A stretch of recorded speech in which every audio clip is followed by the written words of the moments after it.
Sana all. Kinilig na naman ako sa relasyon ng ibang tao.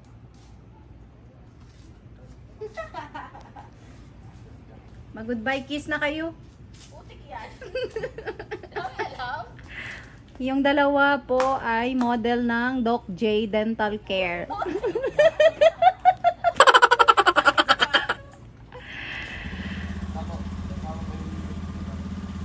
O sige, magmahalan kayo ha. Sana all. Magmahalan kayong dalawa. Okay na. Wala kang kasiguraduhin eh.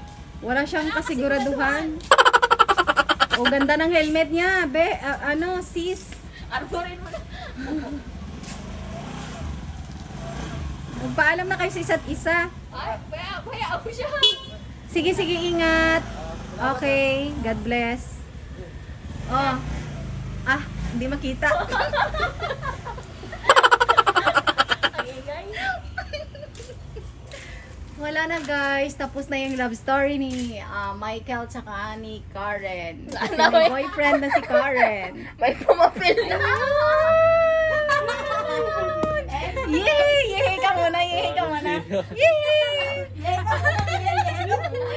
Cute ni Bebe, oh. Sige, tatawa. Tawa si Kate. Nagtago si Kate, nagtago. Bakit? Sabi niya, ang ingay-ingay niya mag-alas 12. Baka sabihin ni ate. Boyfriend na daw si Ate Karen eh. Ay, Ay, puti ka. Ang ingay ni Kate. Kate, ano sis, masaya ka ba? Di nga eh. Mahal mo? Di ko alam. Naku. Di ko sure. Hawig mo dito si Judy Ann Santos. Nakol! Sa video na to. Ilang months na ba kayo magkausap? 3 months. Panis! Bakit? Ano ba yun? 5 months? Ang dami alam ni Miguel. Video ano nga? Bakit, Miguel? Expert ka ba sa mga ganyang matagalan na na usapan? Oo, mas maganda yung kilala mo na. Kaya pero pangit siya kausap, no? Bakit hindi siya makapag-decide sis? Patay, i-off ko muna yung video.